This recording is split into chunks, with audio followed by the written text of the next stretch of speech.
We'll continue our media availabilities with Cletus McFarland. If you have a question, please raise your hand and I will get a mic over to you. We'll start in the middle with Jacob and then go to Dalton. Jacob Seelman, Raceface Digital. I've got one for both your personas. I'll start with you as Cletus.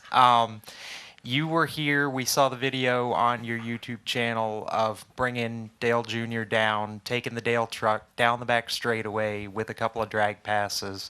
What were the emotions like through that experience, and just what's going to be most memorable from that whole process when it's all done and you look back on it? Well, you know, Dale having no drag race experience whatsoever, he's never been down a drag strip or anything. It was a cool opportunity for us to give him that first experience, and then it also be in the Dale truck, as we call it, that we've had for so many years. I mean, we're coming up on 7 or 8 years of owning it, and probably every single video on it has said, like, you got to get Dale Jr. to drive it. So, you know, my guys put a lot of time into building it. We were excited to show it off, and then he also did, like, the most awesome burnout in it, made great runs. And he was impressed by, you know, it was just a big win for my whole team, all my guys.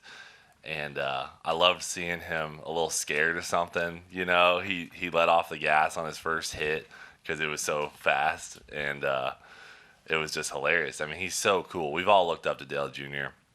So to even just spend time walking around the track with him was cool. But then to see him drive our truck was amazing. So I'd say the most memorable moment would be him chicken footing on the throttle and then, you know, doing that awesome burnout. You're probably the only person that can get away with calling Dale Jr. chicken foot.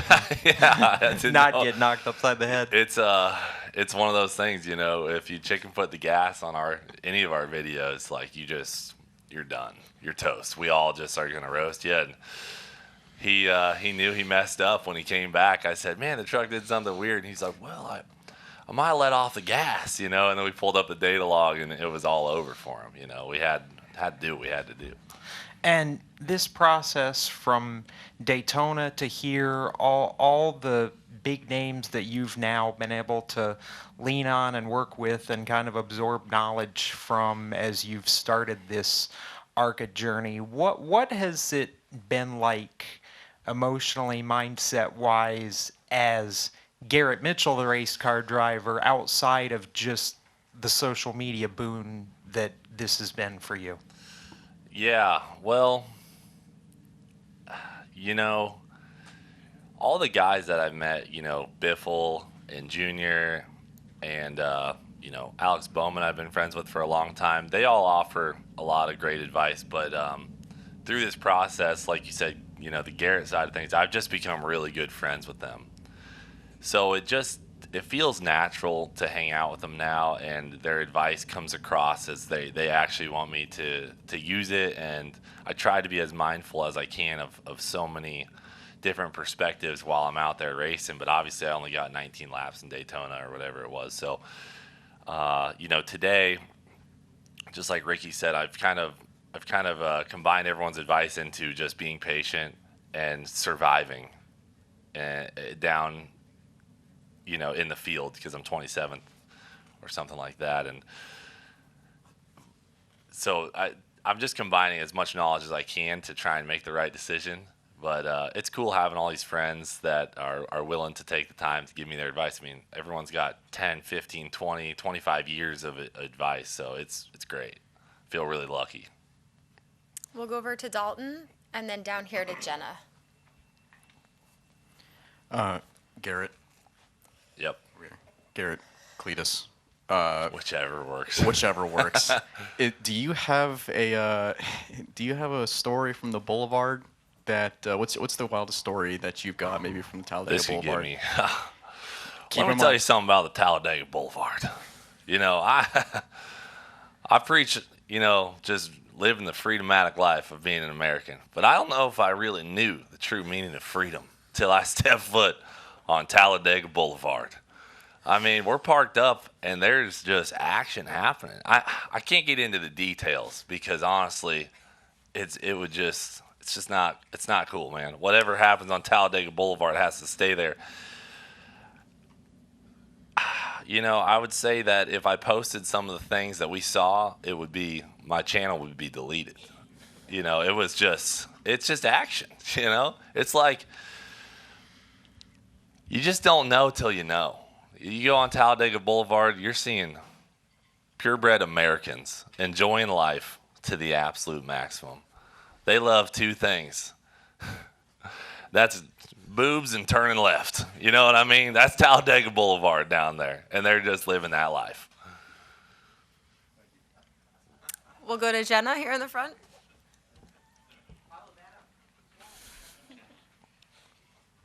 Morning, Jenna. Good morning, Garrett / Cletus. Hit me.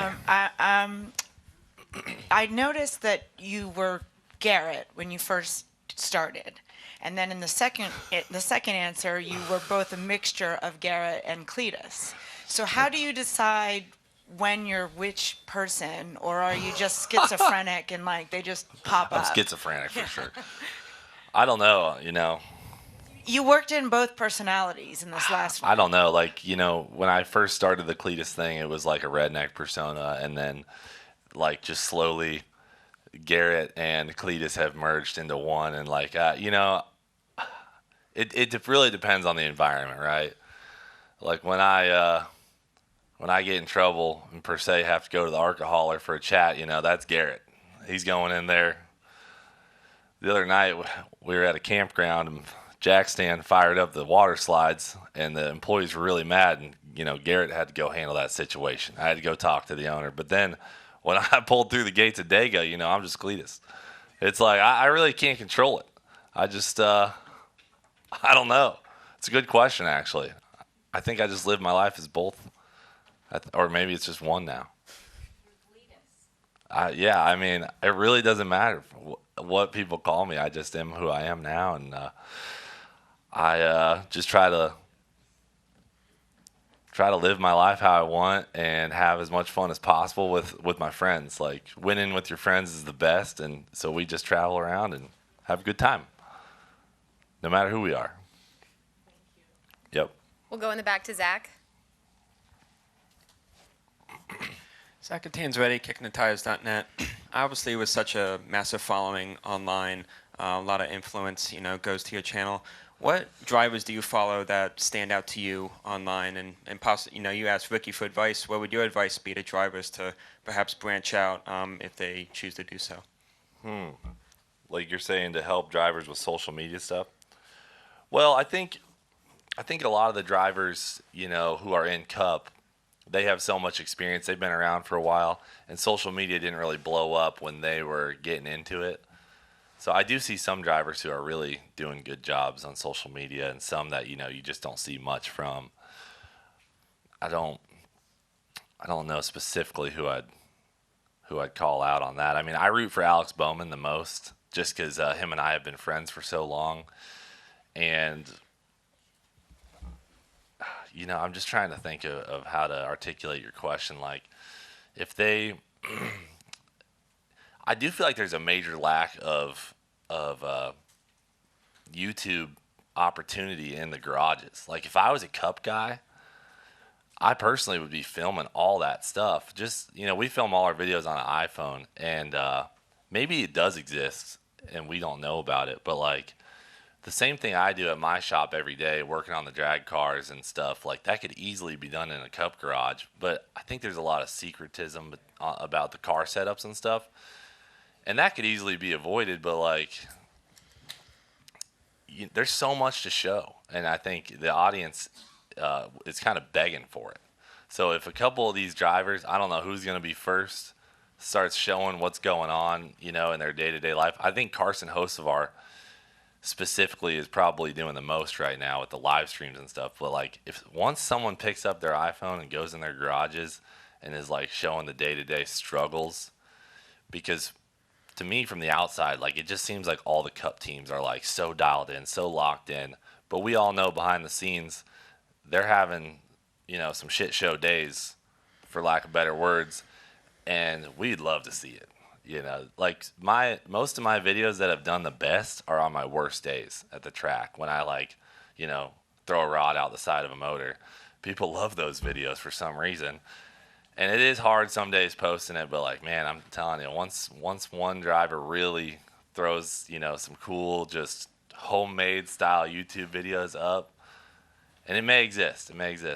I just think it's going to do really well for somebody.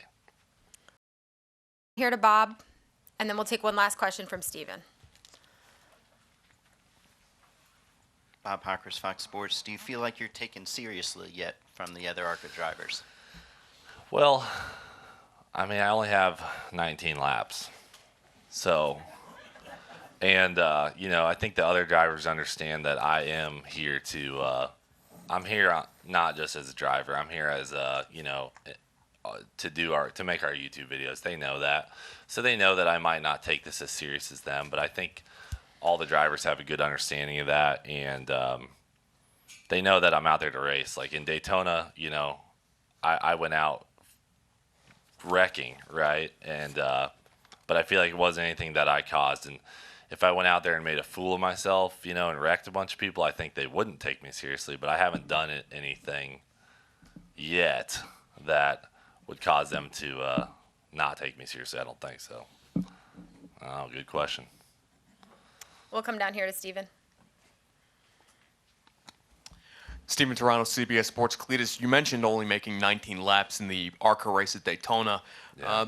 Given that thinned out the field so much, and you're in a good race car with Rhett Jones Racing, how much do you view that as a missed opportunity? Considering that if you had missed all that, you may have been one of those 10 cars in the lead pack that were competing for the win the last 20 laps. I mean, we went from 27th to 14th in whatever it was, 19 laps. So, man, that car was like feeling so good. It was sucking right up to everybody. Oh, man, I mean, no doubt we would have been top 10 if we kept going. Obviously, the wreck, I was way back off the leaders. There was a car all over the place, and then I got wadded up. So it's hard to really say what was going to happen, but man, I feel like if we just stayed in it, we would have been. If we made it past that last wreck, I think it was smooth sailing, but we'll never know. Thanks, Cletus. Good luck today. Thank you. All right, thanks for your time. Good luck this Thanks, afternoon. guys. Appreciate you. And for the media in the room, we'll have our Cup Series Top 25 in here beginning at 9 a.m. They will make an appearance before or after their qualifying lap.